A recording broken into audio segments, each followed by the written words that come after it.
Hey everyone, it's been a long time since I've done a video, but I am back and I could not go this holiday season without doing one of my favorite holiday stories, How the Grinch Stole Christmas by Dr. Seuss. Every Who down in Whoville liked Christmas a lot, but the Grinch, who lived just north of Whoville, did not. The Grinch hated Christmas, the whole Christmas season. Now please don't ask why. No one quite knows the reason. It could be his head wasn't screwed on just right. It could be perhaps that his shoes were too tight. But I think that the most likely reason of all may have been that his heart was 2 sizes too small. But whatever the reason, his heart or his shoes, he stood there on Christmas Eve hating the Whos, staring down from his cave with a sour, grinchy frown at the warm lighted windows below in their town. For he knew every Who down in Whoville beneath was busy now hanging a mistletoe wreath. And they're hanging their stockings, he snarled with a sneer. Tomorrow is Christmas, it's practically here. Then he growled with his Grinch fingers nervously drumming.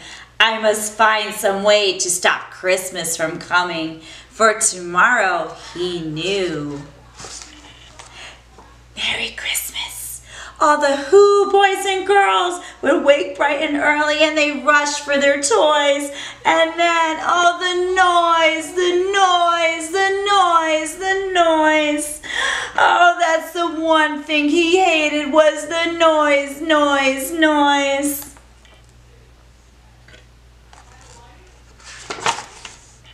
And then the Whos, young and old, would sit down for a feast. And they feast, and they feast, and they feast, feast, feast. They would feast on Who pudding and Who roast beast, which was something that the Grinch couldn't stand in the least.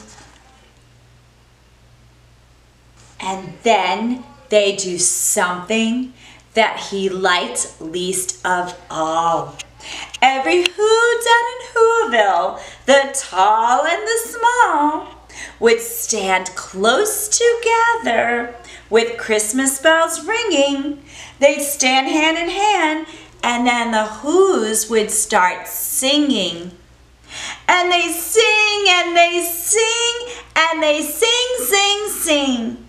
And the more the Grinch thought of this Who Christmas sing, the more the Grinch thought, I must stop this whole thing.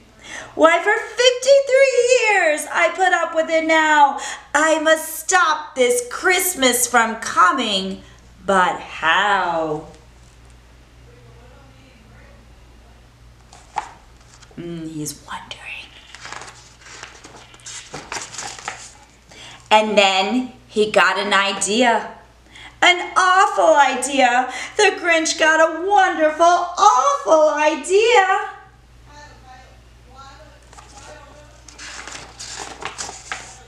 I know just what to do. The Grinch laughed in his throat, and he made a quick Santa Claus hat and a coat. And he chuckled and clucked with a great Grinchy trick with his coat and his hat. I look just like Saint Nick. All I need is a reindeer. The Grinch looked around, but since reindeers are scarce, there was none to be found. Did that stop the Grinch? Oh no, the Grinch simply said. If I can't find a reindeer, I'll make one instead. So he called his dog Max, and he took some red thread, and he tied a big horn on the top of his head.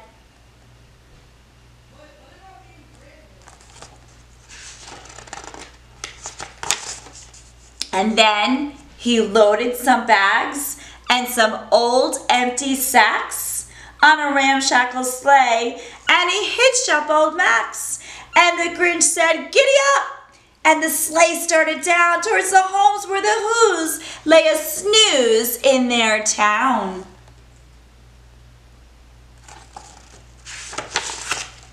and all the windows were dark. Quiet snow filled the air. All the Whos were all dreaming sweet dreams without care. When he came to the first little house on the square, "This is stop number 1, the old Grinchy Claus hissed, and he climbed on the roof, empty bags in his fist. Then he slid down the chimney, a rather tight pinch, but if Santa could do it, then so could the Grinch. And he got stuck only once, for a moment or two. Then he stuck his head out of the fireplace flue, where the little Who's stockings all hung in a row. These stockings, he grinned, are the first things to go.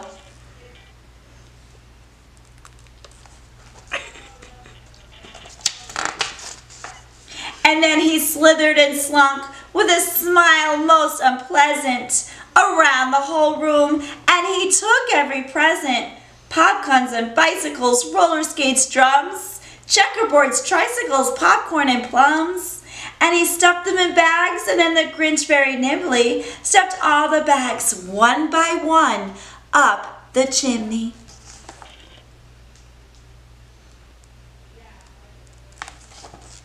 Oh no! And then he slunk to the icebox, and he took the Who feast. He took the Who pudding. He took the roast beast. He cleaned out the icebox as quick as a flash. Why, that Grinch even took their last can of Who hash. Oh.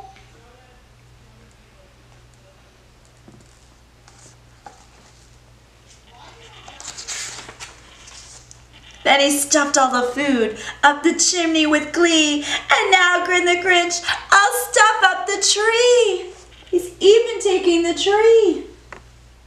And the Grinch grabbed the tree and he started to shove when he heard a small sound like the coo of a dove. He turned around fast and he saw a small Who, little Cindy Lou Who was not more than 2.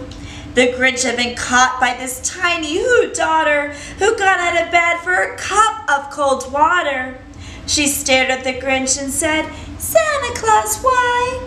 Why are you taking our Christmas tree? Why?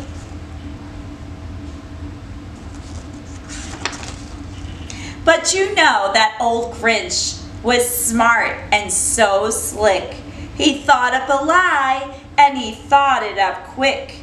Why, my sweet little tot, the fake Santa Claus lied. There's a light on the tree that won't light on one side, so I'm taking it home to my workshop, my dear. I'll fix it up there, and I'll bring it back here. And the fib, it fooled the child, and then he patted her head, and he got her a drink, and he sent her to bed. And when Cindy Lou Who went to bed with her cup, he went to the chimney and he stuffed the tree up. And the last thing he took was the log for the fire. And he went up the chimney himself, the old liar. On their walls he left nothing but hooks and some wire. And one speck of food that he left in the house was even a crumb that was too small for a mouse. That Grinch. And then he did the same thing to the other Who houses, leaving crumbs much too small for the other Who mouses. It was 1/4 dawn, all the Who's still abed, all the Who's still a snooze when he packed up his sled. Packed it up with their presents, the ribbons, the wrappings, the tags, and the tinsel, the trimmings and the trappings. He took everything. 3,000 feet up the side of Mount Crumpet. He rode with a load on his tip-top to dump it. Poo-poo to the Who's, he was grinchiously humming. They're finding out now that no Christmas is coming. They're just waking up, I know just what they'll do. Their mouths will hang open a minute or two. Then the Who's down in Whoville will all cry, boo-hoo.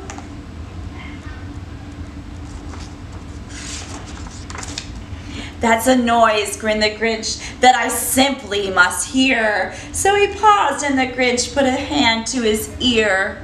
And he did hear a sound rising out in the snow. It started in low and then it started to grow. Let's see what he hears. But the sound, it wasn't sad. Why, this sound, it sounded merry. It couldn't be so, but it was merry, very. He stared down in Whoville and the Grinch popped his eyes. Then he shook him when he saw was a shocking surprise.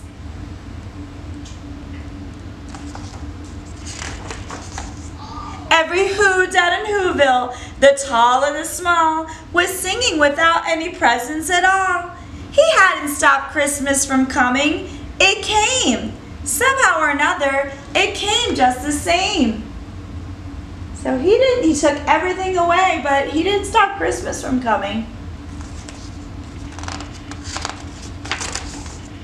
And the Grinch with his Grinch feet, ice cold in the snow, stood puzzling and puzzling. How could this be so?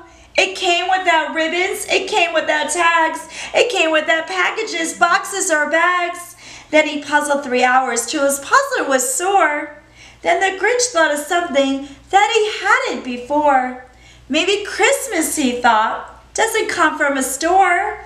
Maybe Christmas, perhaps, means a little bit more. So Christmas is not just about presents and feasts, and it is about being together and appreciating everything.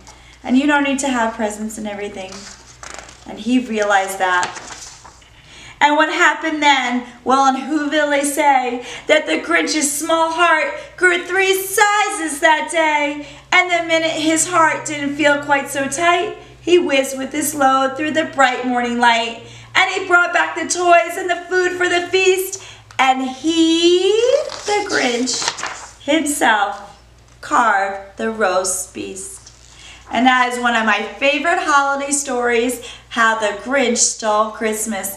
I hope you enjoyed it. Don't forget to like and subscribe to my channel. And I know it's been a while, but I will be making more videos and more videos will be coming out soon. So don't forget to like and subscribe. Thank you, everyone.